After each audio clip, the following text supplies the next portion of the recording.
السلام عليكم ورحمة الله وبركاته. إن الحمد لله نحمده ونستعينه ونستغفره ونعوذ بالله من شرور أنفسنا ومن سيئات أعمالنا. من يهده الله فلا مضل له ومن يضلل فلا هادي له. وأشهد أن لا إله إلا الله وحده لا شريك له. وأشهد أن محمدا عبده ورسوله لا نبي بعده. اللهم إنا نسألك علما نافعا ورزقا طيبا وعملا متقبلا. Amin ya rabbal alamin. Para hadirin jamaah Masjid Al-Irsyad yang saya muliakan,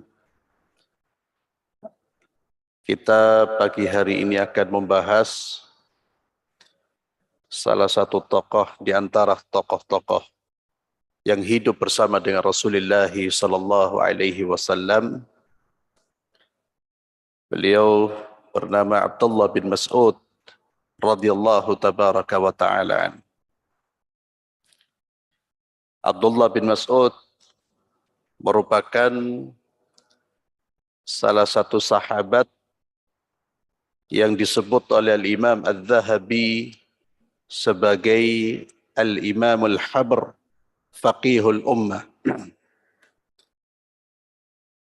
Seorang imam yang luas ilmunya, Faqihul Ummah, orang yang faqih dari umat ini.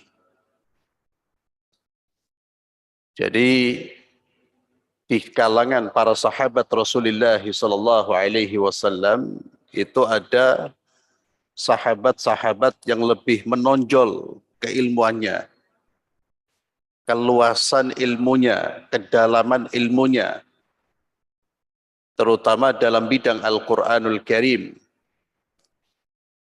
Di antara mereka adalah Abdullah bin Mas'ud. Sebelumnya kita membaca sedikit tentang Abdullah bin Abbas. Keduanya merupakan habrul ummah, ulama yang dikenal sebagai tinta, ya, atau lautan. Maksudnya ilmunya begitu luas dan begitu dalam. Abdullah bin Mas'ud, sahabat Nabi yang memiliki nama panggilan Abu Abdurrahman, yang ini diistilahkan dengan kunyah. Dan beliau merupakan sahabat yang tergolong minas sabiqin al-awwalin, yang pertama-tama masuk Islam, golongan pertama yang masuk Islam.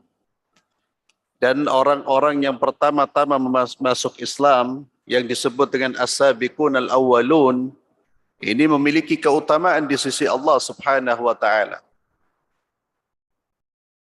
As-sabiqun al-awwaluna minal muhajirin wal ansar walladzina ittaba'uuhum bi ihsan radhiyallahu anhum wa radu'an. Allah Subhanahu wa taala menyatakan keridhaannya terhadap generasi pertama, yakni orang-orang yang mula-mula masuk Islam, yang meninggal di atas Islam, yang meninggal di atas syariat Muhammad sallallahu alaihi wasallam. Allah ridha kepada mereka dan mereka pun ridha kepada Allah. Ini sebuah pujian dan juga rekomendasi bagi generasi yang hidup bersama dengan Rasulullah sallallahu alaihi wasallam, terutama mereka-mereka yang as-sabiqun al-awwalun. Dan Allah pun ridha kepada orang-orang yang mengikuti mereka. Sehingga contoh teladan yang pasti selamat kalau kita mengikuti mereka. Itu adalah Rasulullah dan para sahabat Rasulullah sallallahu alaihi wasallam. Itu pasti selamat sudah. Mengikuti yang masih hidup belum tentu selamat. Belum tentu selamat. Karena belum ada pengakuan dari Allah. Masih pengakuan dari manusia. Apalagi di zaman sekarang, ya semua golongan, baik ulama atau siapapun terkadang itu juga ada pengaruh-pengaruh di luar keilmuannya. Ada pengaruh-pengaruh politik, pengaruh-pengaruh kelompok organisasi. Berbeda dengan para sahabat Rasulullah sallallahu alaihi wasallam. Mereka betul-betul berislam, berjuang untuk Islam. Mereka bersama dengan Rasulullah sallallahu alaihi wasallam. Apa yang mereka sampaikan demi Islam dari Quran dan Sunnah. Maka nanti di antara nasihatnya Abdullah bin Mas'ud, kata beliau, siapa yang ingin menempuh jalan yang lurus, maka tempuhlah jalan orang-orang terdahulu, yakni para sahabat Rasulullah sallallahu alaihi wasallam. Karena kata beliau, yang hidup belum tentu aman dari fitnah. Ya, beliau menyatakan itu ketika beliau masih hidup, apalagi kalau beliau melihat kondisi sekarang umat Islam. Sudah banyak orang-orang yang menjual agama Allah, berbicara tentang ayat-ayat Allah, tapi perilaku mereka jauh dari tuntunan Al-Quran, dari tuntunan As-Sunnah. Abdullah bin Mas'ud, beliau minas sabiqin al-awwalin. Dulunya beliau bekerja sebagai pengembala kambing di Mekah milik Uqbah bin Abi Mu'aid. Dan di saat itulah beliau memeluk Islam. Diceritakan di dalam satu riwayat yang dihasankan oleh para ulama, beliau bercerita tentang kisah keislamannya. Beliau berkata, kuntu ar'a ghanaman li Uqbah bin Abi Mu'aid. Dulu saya mengembala kambing milik Uqbah bin Abi Mu'aid. Ketika dia menjadi pengembala, pada suatu hari Rasulullah sallallahu alaihi wasallam dan Abu Bakar lewat. Kemudian Nabi menghampiri Abdullah bin Mas'ud dan bertanya, ya ghulam, hal bin laban? Ya ghulam itu panggilan untuk anak kecil. Wahai ghulam, apakah kamu punya susu? Mungkin Abdullah bin Mas'ud bisa memberi atau menjual susu. Ya, karena dilihat beliau menggembala kambing. Qala qultu na'am. Iya, saya ada susu. Akan tetapi walakinni mu'tabanun. Akan tetapi saya ini orang yang sedang diberi amanah menjaga ini. Ini bukan milik saya. Kemudian Nabi sallallahu alaihi wasallam meminta didatangkan seekor kambing betina.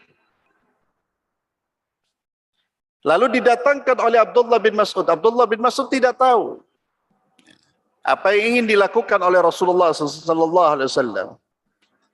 Ketika didatangkan seekor kambing betina, Nabi sallallahu alaihi wasallam mengusap dar'aha. Dar'ah itu ambing atau kantong kelenjar susu hewan. Diusap kantongnya, tempatnya susu itu. Fanazala labanun. Dan dari tempat susu tersebut itu keluar air susu kambing.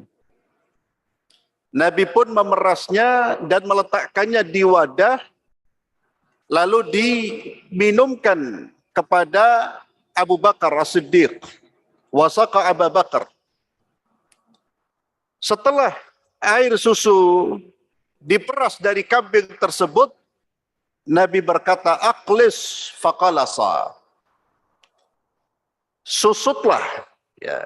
Sehingga kantong susu itu menjadi susut seperti semula. Abdullah bin Mas'ud pun kagum, kaget, heran. Maka Abdullah bin Mas'ud berkata kepada Rasulullah sallallahu alaihi wasallam, "Allimni min hadzal qaul." Ajarkan kepadaku ucapan-ucapanmu itu. Yakni ketika Nabi mengusap susu, dikira oleh Abdullah bin Mas'ud itu adalah mantra-mantra. Ada ucapan-ucapan khusus yang membuat susu kambing menjadi banyak isinya. Mengeluarkan air susu yang banyak. Alimni, kata Abdullah bin Mas'ud. Maka Nabi SAW masaha ra'sahu, mengusap kepalanya. Ya. Kalau Abdullah bin Mas'ud bercerita, famasaha ra'si. Beliau pun mengusap kepala saya, waqala, kemudian Nabi mendoakan, yarhamukallah, fa innaka ghulayyumun mu'allam. Semoga Allah merahmatimu, sesungguhnya engkau anak yang terpelajar. Fa aslam. Maka Abdullah bin Mas'ud pun pada saat itu dia memeluk Islam. Jadi melihat hal yang luar biasa yang muncul dari Rasulullah sallallahu alaihi wasallam. Tentu apa yang dilakukan oleh Nabi dari hal-hal yang luar biasa berupa mukjizat itu merupakan pemberian Allah Subhanahu wa taala. Dan tidak semua yang mampu menunjukkan hal-hal yang luar biasa itu tanda kebaikan. Kalau dari para nabi itu adalah mukjizat. Dari orang-orang saleh itu adalah karamah. Dan karamah pun di kalangan orang-orang saleh bukan sesuatu yang setiap hari dipertontonkan, bukan. Cirinya karamah itu biasanya datangnya tanpa diundang, tiba-tiba muncul. Ada orang saleh pernah dikejar dia, tiba-tiba dia bisa melompati tembok yang tinggi. Itu karamah, tapi tidak bisa diulang. Umar bin Khattab pernah memberi instruksi pasukan di luar Madinah, padahal dia berada di Madinah. Suaranya terdengar sampai luar Madinah. Tapi kejadian itu hanya satu kali, itu namanya karamah. Tapi kalau kemudian berulang-ulang ditunjukkan di hadapan orang, bisa jadi itu bukan karamah, tapi itu adalah istidraj. Itu adalah sesuatu yang bukan menunjukkan keridhaan Allah, tapi itu adalah bantuan dari jin, bantuan dari syaitan, dan biasanya dimiliki oleh orang-orang yang jauh dari Allah, yang jauh dari mengamalkan ajaran Rasulullah sallallahu alaihi wasallam. Kalau itu muncul dari para nabi, para rasul, itu adalah mukjizat. Ya. Itu dilakukan, diperlihatkan oleh Nabi sallallahu alaihi wasallam, dan ini yang menyebabkan Abdullah bin Mas'ud memeluk agama Allah. Abdullah bin Mas'ud ini orang yang berani sekali. Ketika dia mengucapkan dua kalimat syahadat, beliau langsung mengeraskan bacaan Al-Quran. Beliau menjaharkan bacaan Al-Quran di hadapan orang-orang musyrik. Padahal Abdullah bin Mas'ud ini sahabat yang tidak tinggi, alias postur tubuhnya itu pendek dan kurus. Orangnya kurus dan pendek. Bahkan dalam satu literatur dikatakan kalau berdiri itu tingginya hampir sama dengan orang yang sedang duduk. Ya, orang Arab ya, yang sedang duduk. Yakni orangnya tidak tinggi, tidak seperti Umar bin Khattab. Tapi punya keberanian yang luar biasa. Beliau sahabat yang mengikuti 2 kali hijrah. melakukan 2 kali hijrah, ikut hijrah ke Habasyah dan ikut hijrah ke Madinah. Dan ini juga keutamaan. Nabi SAW ketika masih berada di Mekah, itu memerintahkan sahabat-sahabat yang tertindas, yang dianiaya oleh orang-orang musyrik, pertama kali hijrah ke mana? Ke Habasyah. Pada saat itu, negeri Habasyah dipimpin oleh seorang raja yang adil, yang belum masuk Islam, dan dipuji oleh Rasulullah SAW. Di sana ada seorang raja yang adil. Mereka pun berangkat hijrah ke negeri Habasyah. Dan kita tahu sulitnya hijrah, beratnya hijrah. Maka ada sahabat-sahabat yang hijrah ke Habasyah, yang kemudian ketika Nabi hijrah ke Madinah, maka seluruh kaum muslimin pun hijrah ke Madinah. Mereka yang hijrah ke Habasyah memiliki keutamaan, apalagi yang kemudian ikut juga hijrah ke kota Madinah.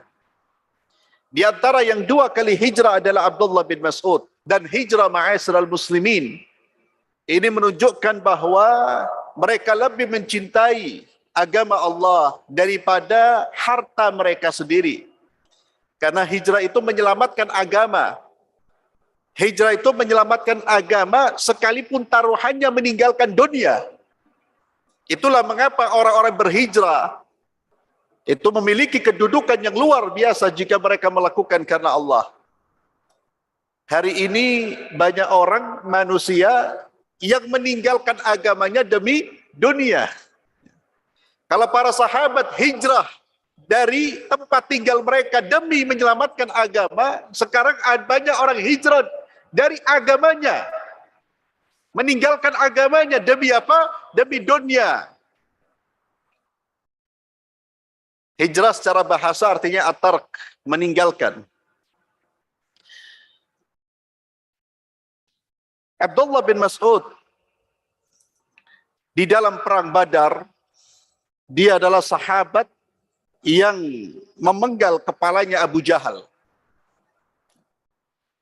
Abu Jahal ini kita tahu tokoh kekufuran, tokoh bagi orang-orang musyrik, dan sangat benci dengan Rasulullah SAW dan ajaran yang dibawa oleh Rasulullah SAW.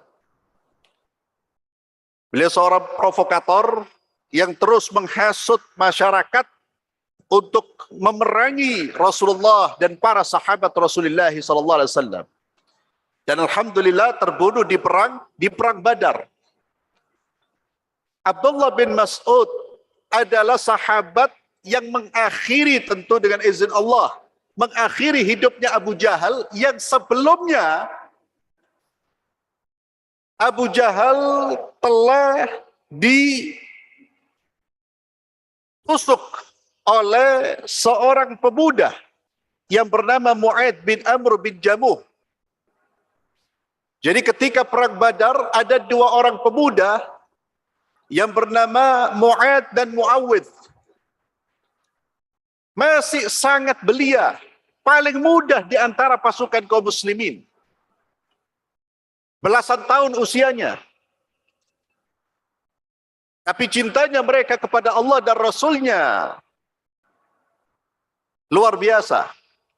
Mu'ad dan Mu'awidh ini ketika perang Badar, dia bertanya kepada Abdurrahman bin Auf, siapa orang yang paling suka menghina dan membenci Rasulullah SAW? Tunjukkan kepada kami. Ketika dia tahu Abu Jahal itu tokoh kekafiran, dicari Abu Jahal. Abu Jahal ini tokoh. Biasanya tokoh itu dilindungi. Jadi yang mereka cari itu bukan orang-orang biasanya, tokohnya itu. Kenapa mereka mencari Abu Jahal? Karena Abu Jahal menyakiti Rasulullah SAW. Ya Allah. Sekarang coba lihat. Ya, ini pelajaran buat saya dan antum sekalian ya ikhwan. remaja usia 18-19 tahun. Peduli nggak dengan Islam? Syariat Islam diinjak-injak, nggak peduli. Yang penting apa? Game. Kalaupun peduli, ada beberapa orang, segelintir orang, Pak. Palestina, tidak ada kepedulian. Ya. Dan ini bukan salah mereka. Kita nggak boleh menyalahkan mereka, salah kita. Dulu anak-anak remaja, ya memang zamannya beda. Tadi ada yang mengatakan zamannya beda. Tetap, walaupun zamannya beda, jika pendidikannya benar, ya tetap mereka akan lurus. Saya kalau membaca dua orang sahabat ini, pemuda ini luar biasa, Pak. Mereka betul-betul bersemangat untuk mencari siapa yang suka mengganggu Rasulullah. Dicari, walaupun itu tokoh besar, yakni tokoh kekufuran.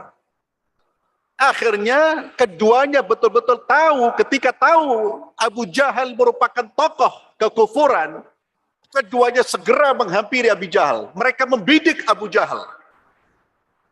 Dan salah satu dari keduanya, Mu'ad bin Amru, mampu menebaskan pedangnya ke tubuh Abu Jahal. Dan Abu Jahal pun tergeletak ketika dalam kondisi yang sudah tidak berdaya, diakhiri oleh Abdullah bin Mas'ud. Jadi yang pertama kali itu adalah Mu'ad. Mu'ad dan Mu'awad ini ketika menghampiri Abu Jahal, menyelesaikan urusannya dengan Abu Jahal, mereka datang, mereka berselisih siapa yang membunuh Abu Jahal. Dan sebuah kebanggaan membunuh Abu Jahal itu. Mereka datang kepada Rasulullah SAW, kemudian Nabi melihat pedang mereka, Nabi memutuskan, oh yang membunuh adalah Mu'ad bin Amru. Tapi yang mengakhiri, yang menuntaskan, Abdullah bin Mas'ud. Jadi ketika Abdullah selesai perang, Abdullah bin Mas'ud kemudian berjalan melihat Abu Jahal dalam kondisi naza. Ya. Yani dalam kondisi sudah tidak berdaya. Maka diakhiri oleh Abdullah bin Mas'ud. Ridwanullahu alaihim ajma'in. Ya. Walaupun tentunya ikhwani fillah azalallahu ayyakum, bukan berarti kisah dua pemuda ini mendorong kita untuk melakukan perbuatan yang sama, tidak. Ya, karena medan mereka medan perang. Tapi yang kita lakukan di sini, kita lakukan saat ini adalah melakukan pembelaan dengan apa yang memang bisa kita lakukan. Jangan sampai ada orang Islam, agamanya diinjak-injak, dia tidak ada kepedulian. Tidak ada kepedulian, tidak ada reaksi apapun. Bahkan terkesan memberikan uzur. Islam itu rahmatan lil alamin. Nabi diinjak, Islam rahmatan lil alamin. Islam diombak, Islam rahmatan lil alamin. Tapi kalau tokoh politiknya disinggung sedikit, teriak bahkan lapor polisi. Tapi kalau Nabi yang diinjak-injak, Islam rahmatan lil alamin. Lalu merasa mengaku cinta kepada Rasulullah SAW. Ya, kita tidak perlu berkomentar banyak. Kita hanya perlu membaca sejarah lalu bandingkan. Kita bisa memilah siapa yang betul-betul mengikuti Rasulullah dan siapa yang mengambil manfaat dari klaim-klaim mereka akan Islam. Ajib hadza. Kita banyak mendengar, subhanallah, ya, tokoh organisasi ketika Islam diobak-abrik, Islam rahmatan lil alamin. Betul itu, kata-kata itu betul. Tapi sayang, ucapan itu tidak keluar ketika mohon maaf, ustadznya, kiainya, habibnya, siapanya, tokohnya disinggung. Marah-marah dia, ini melecehkan, ini pelecehan. Ya. Itu adalah sikap yang tidak bisa diterima oleh orang yang mengucapkan raditu billahi rabban wa bil islami dina wa bi Muhammadin sallallahu alaihi wasallam nabiyyan wa rasula. Sebaliknya harusnya terbalik itu. Kalau tokoh-tokoh lain mungkin gurunya, ustadznya, ya dilecehkan, dihina, ya dia perlu melakukan pembelaan. Ya, ulama, kiai, orang besar itu harus dibela. Tapi jangan sampai pembelaannya melebihi pembelaan ketika ajar Rasulullah SAW diobrak-abrik. Ya, ini lucu. Ini yang nggak boleh terjadi pada kita, ma'asyiral muslimin. Dan itu sesuatu yang nggak bisa dibuat-buat, Pak. Orang kalau memang setiap hari ada rasa cinta kepada agama Allah, rasa cinta kepada Rasulullah, otomatis itu gejolak hati itu pasti. Kalau antum tenang-tenang saja, ya, para perusak syariat Allah ini di mana-mana melecehkan aturan Allah, melecehkan agama Allah, diam anteng, ya, itu justru perlu dikoreksi, dievaluasi keimanan kita. Ya. Tapi sekali lagi saya beri catatan, bahwa bukan berarti kemudian kita melakukan hal yang sama, memenggal kepala. Lah, itu terjadi di medan perang. Medannya memang medan perang. Tapi medan sekarang adalah medan dakwah. Berdakwah dengan apa yang kita miliki, dengan lisan kita, dengan jari jemari kita. Media sosial itu dimanfaatkan untuk dakwah. Bukan dimanfaatkan untuk menyebar hoax. Bukan dimanfaatkan untuk menghina saudara sendiri. Tukaran di antara kita.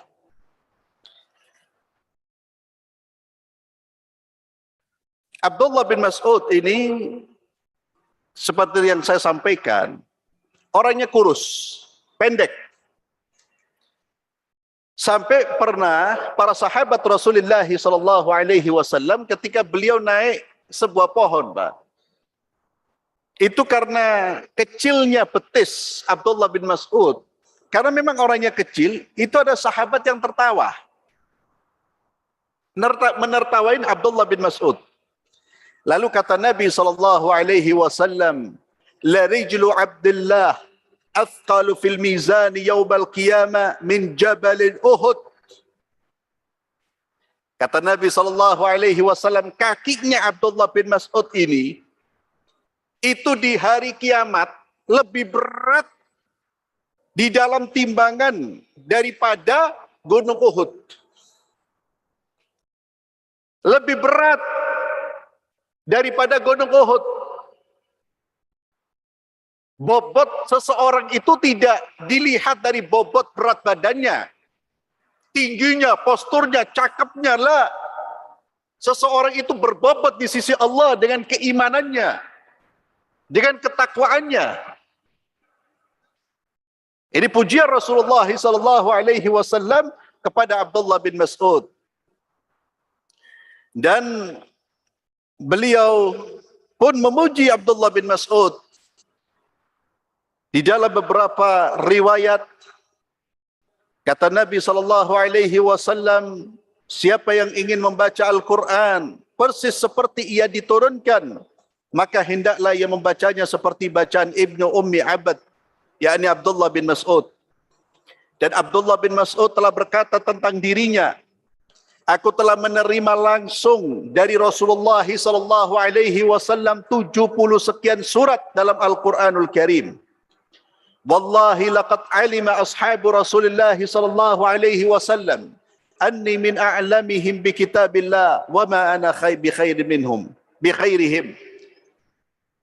Lalu beliau berkata, demi Allah, para sahabat Nabi tahu saya adalah orang yang lebih tahu tentang Al-Quran, walaupun saya bukan yang terbaik di antara mereka. Dan pernyataan Abdullah bin Mas'ud ini bukan sebuah sikap ujub bangga diri, lah. Tapi beliau ingin mendudukkan dirinya di hadapan orang-orang yang tidak tahu kedudukannya. Ada orang yang melecehkan, merendahkan ilmu Quran beliau. Maka beliau wajib menyampaikan. Karena beliau salah satu sahabat Rasulullah SAW yang Nabi memerintahkan untuk mengambil ilmu Al-Quran darinya. Di antaranya Abdullah bin Mas'ud. Maka seseorang boleh menyebutkan ilmu yang dia miliki jika itu dalam rangka untuk meluruskan pemahaman yang salah. Atau dalam rangka untuk menolak pendapat yang salah atau dalam rangka untuk memberi informasi yang benar. Ada orang alim, lalu dia difitnah, dia tidak alim. Dia tidak ngerti Al-Quran. Dia tidak faham Al-Quran. Agar orang-orang tidak terpengaruh, dia perlu menyampaikan, saya faham. Latar belakang pendidikan saya itu ini. Meyakinkan orang. Itu diperbolehkan. Beda kalau kita pamer ilmu yang kita miliki dan semata-mata untuk ujub, membanggakan diri dan merendahkan orang. Dalam konteks inilah pujian-pujian para sahabat Rasulullah SAW terhadap ilmu yang mereka miliki. Agar umat tidak keliru ngambil guru, tidak keliru ngambil ustadz.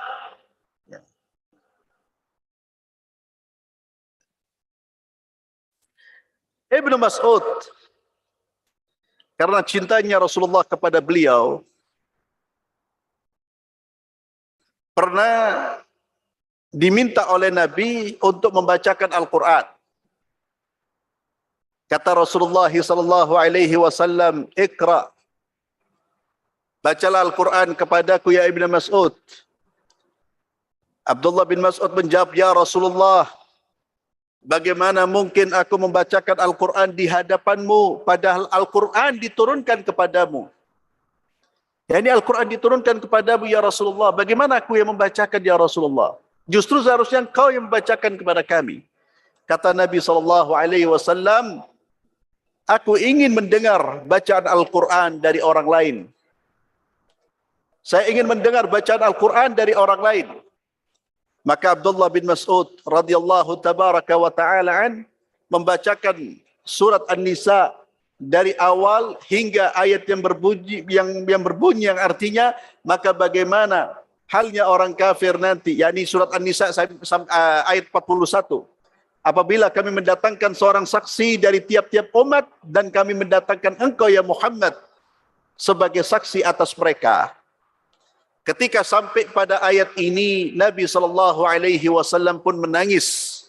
Dan beliau mengatakan kepada Abdullah bin Mas'ud, hasbuk, cukup. Hadis riwayat Imam Bukhari. Beliau sangat cinta dengan Al-Quran. Dan juga beliau merupakan sosok yang ketika meriwayatkan hadis dari Rasulullah SAW itu gemetar, Pak. Abdullah bin Mas'ud itu kalau ngomong qala Rasulullah SAW itu dengar namanya Nabi itu gemetar. Itu namanya cinta, ta'zim. Bukan hanya sekedar memuji. Memuji itu bagus. Tapi kalau kemudian setelah itu melecehkan aturan-aturan Nabi, itu bukan cinta namanya. Bohong. Sahabat Nabi Imam Malik rahimahullah, itu setiap kali mau menyampaikan hadis-hadis Nabi, itu mandi dulu. Mandi menggunakan pakaian yang terbaik. Karena ta'zim, itu namanya ta'zim, mengagungkan, memuliakan. Abdullah bin Mas'ud radhiyallahu tabarak wa ta'ala anhu pun demikian. Dan beliau sosok yang senang menggunakan parfum, menggunakan wangi-wangian, menggunakan pakaian yang bagus, ya, berwarna putih. Ya. Beliau senang dengan hal itu. Dan ini termasuk sunnah Rasulullah SAW. Ketika di zaman Umar bin Khattab radhiyallahu tabaraka wa ta'ala an, Abdullah bin Mas'ud pun diutus ke Kufah. Ya, Kufah itu Irak. Umar bin Khattab mengutus ke Kufah sebagai muallim wa wazir, sebagai pendidik, sebagai pengajar, dan juga sebagai pembantu pejabat di Kufah. Sehingga dari Abdullah bin Mas'ud inilah ya, orang-orang Kufah mengambil ilmu. Bersandar kepada fatwa-fatwa Abdullah bin Mas'ud. Termasuk juga Imam Abu Hanifah rahimahullahu tabaraka wa ta'ala. Beliau menghabiskan usianya sebagai seorang muallim, sebagai seorang pendidik, sebagai seorang pengajar, dan beliau juga membantu pemerintahan di zaman Umar bin Khattab radhiyallahu tabaraka wa ta'ala an, sampai beliau menemui ajalnya Beliau meninggal di Madinah tahun 32 Hijriah dan beliau dikuburkan di pemakaman Baqi'. Bagi antum yang sudah umrah, itu biasanya berkunjung di pemakaman Baqi', pemakaman para sahabat Rasulullah sallallahu alaihi wasallam. Ya, antum lihat pemakamannya, subhanallah, enggak aneh-aneh ya. Ya cuma tanah dengan, ya sudah, pokoknya kelihatan itu kuburan. Ya, tidak ditambah dengan tambahan-tambahan yang lain, karena yang menyelamatkan manusia itu adalah amal-amal mereka. Dan seperti itulah kuburan dicontohkan oleh Rasulullah sallallahu alaihi wasallam. Abdullah bin Mas'ud radhiyallahu tabaraka wa taala merupakan salah seorang sahabat yang punya banyak sekali kata-kata bijak. Ya. Kata-kata hikmah. Ya, di sini saya ingin menyampaikan beberapa, ya, karena semuanya itu membutuhkan waktu yang banyak.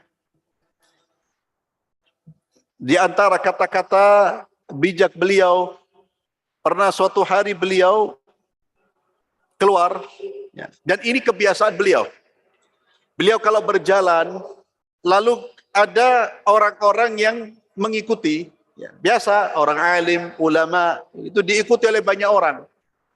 Itu sesuatu yang tidak disukai oleh beliau. Kalau ada orang mengikuti beliau, ya, beliau pun bertanya kepada mereka, alakum hajah, kalian punya kebutuhan apa? Kalian ada perlu dengan saya? Kalau mereka mengatakan tidak, akan tetapi kami hanya ingin berjalan denganmu, maka Abdullah bin Mas'ud menyuruh mereka pulang. Beliau mengungkapkan, irji'u fa innahu dhillatun litabi' wa fitnatun lil matbu'. Kalian pulang, karena berjalan dengan seperti ini, saya diikuti oleh banyak orang, itu adalah kehinaan bagi orang yang mengikuti dan fitnah bagi saya. Sekelas Abdullah bin Mas'ud takut, khawatir jatuh dalam fitnah. Bukan fitnah manusia, fitnah untuk dirinya, merasa ujub dan tinggi. Karena siapapun, Pak, kalau berjalan kemudian diikuti dengan banyak orang, apalagi dijaga, mungkin antum belum pernah ngerasa. Itu seperti terbang di langit itu. Kalau orang terbiasa diperlakukan seperti itu, suatu saat tidak ada orang yang memperlakukan seperti itu, marah dia. Itu yang dijaga oleh para sahabat Rasulullah. Ini kelasnya kelas Abdullah bin Mas'ud, Pak. Takut ujub, takut riya. Apalagi kita. Ini kelasnya kelas sahabat. Kata Abdullah bin Mas'ud, jangan, itu dhillatul litabi' wa fitnatul lil matbu'. Beliau juga pernah mengatakan, inni la ubghidur rajul in arahu farighan laysa fi syai'in min amalid dunya wala amalil akhirah. Beliau mengatakan, saya ini tidak senang melihat orang nganggur. Dia tidak melakukan perbuatan yang bermanfaat untuk dunianya atau akhiratnya. Saya benci dengan orang seperti itu. Dan orang-orang seperti itu jangan dikumpul, jangan dijadikan kawan pengangguran-pengangguran itu. Untuk urusan dunianya dia ada aktivitas, apalagi untuk urusan akhiratnya, yaitu farigh. Beliau juga mengatakan, ini nasihat yang luar biasa, minal yakin, di antara ciri orang yang yakin kepada Allah, an turdin nas, alla turdin nas bisakhatillah. Orang yang yakin kepada Allah itu, cirinya dia tidak membuat ridha manusia dengan mendatangkan murkanya Allah. Yakni, dia tidak akan mencari ridhonya manusia kalau itu mendatangkan murkanya Allah. Maka orang yang yakin kepada Allah, dia tidak akan mencari pujian manusia.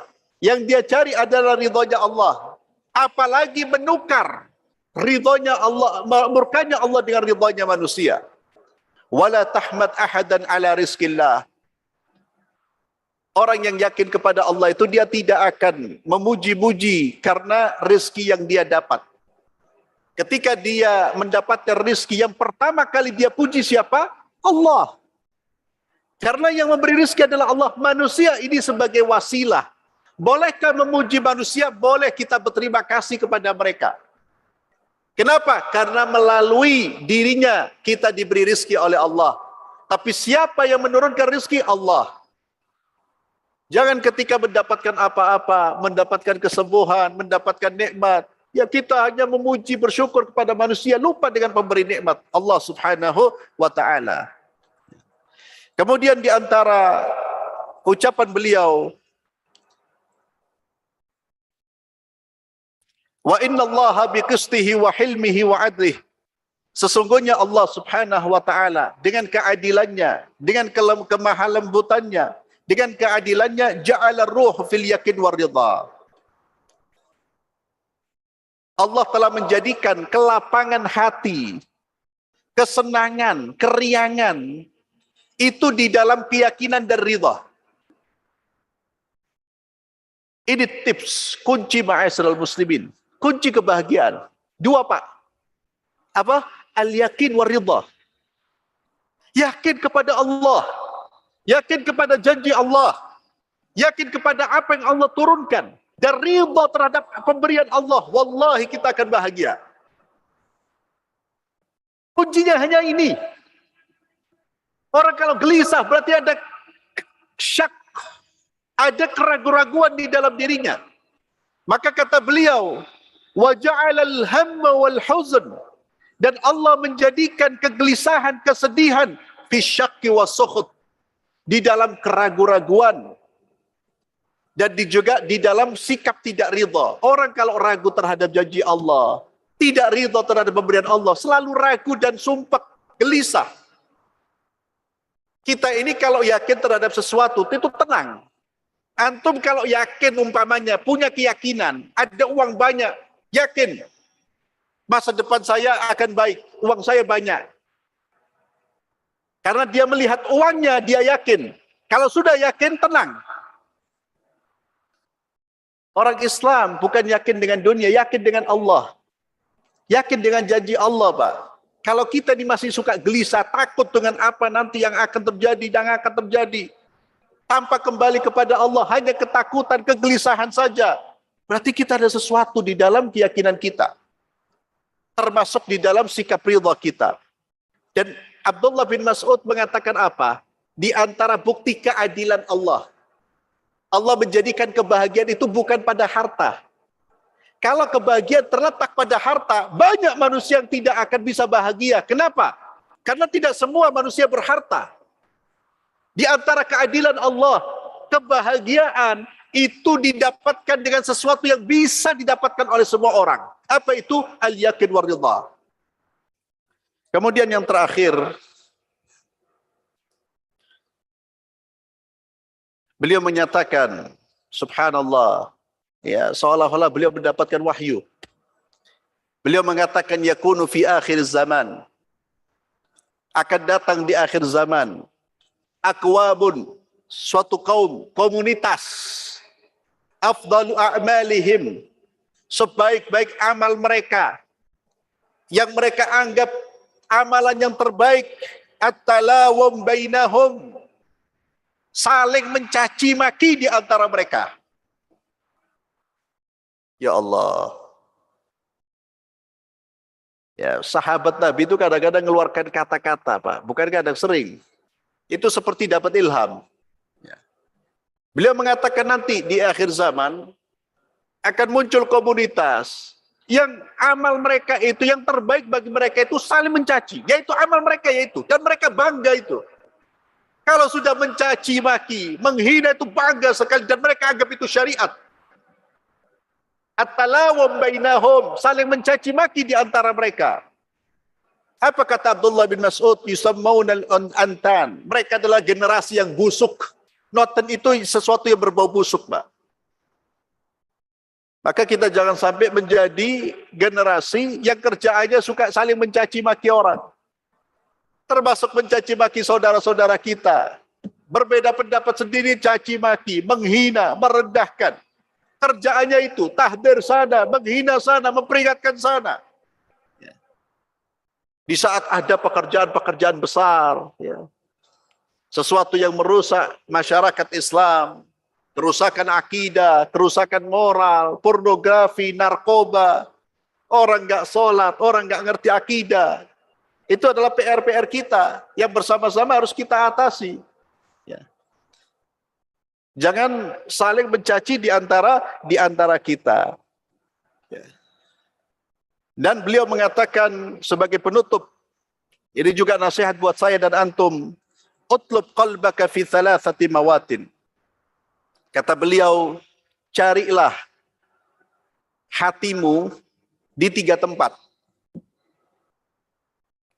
Inda sima'il Quran, ketika mendengarkan Al-Quran. Wa fi majalid dzikr, ketika zikir. Wa fi awqati khalwah, dan di waktu-waktu engkau sendiri. Di manakah hatimu? Kalau ada majlis Al-Quran, kalau ada Al-Quran, hati kita bersama dengan Al-Quran. Ketika hati kita bersama dengan zikir, apalagi ada majlis zikir, kita pun senang. Dan ketika berkhalwat, hati kita bersama dengan Allah. Itu kata Abdullah bin Mas'ud, kamu punya hati. Fa'in lam tajidhu fi hadhil mawatin, kalau kamu tidak mendapatkan hatimu di 3 tempat ini, di majlis Quran, di majlis zikir, dan hatimu tidak ada sesuatu ketika engkau berkhalwat dengan Allah, kata Abdullah bin Mas'ud, fasalillah an yamunna alaik, maka mintalah kepada Allah agar Allah memberikan hati kepadamu, fa innahu la qalba laka, karena sesungguhnya engkau sedang tidak punya hati. Hati manusia itu dikatakan ada, eksis, kalau dia punya hubungan dengan Al-Quran, dia sebagai wadahnya Al-Quran dan memancarkan nilai-nilai Al-Quran. Hati yang cinta dengan zikir, hati yang cinta dengan Allah, itulah orang yang betul-betul memiliki hati yang baik. Wallahu a'lam bishawab. Mudah-mudahan bermanfaat, dan mohon maaf jika ada salah kata. Kita akhiri dengan doa kafaratul majlis. Subhanakallahumma bihamdik, asyhadu an la ilaha illa anta astaghfiruka wa atubu ilaik. Assalamualaikum warahmatullahi wabarakatuh.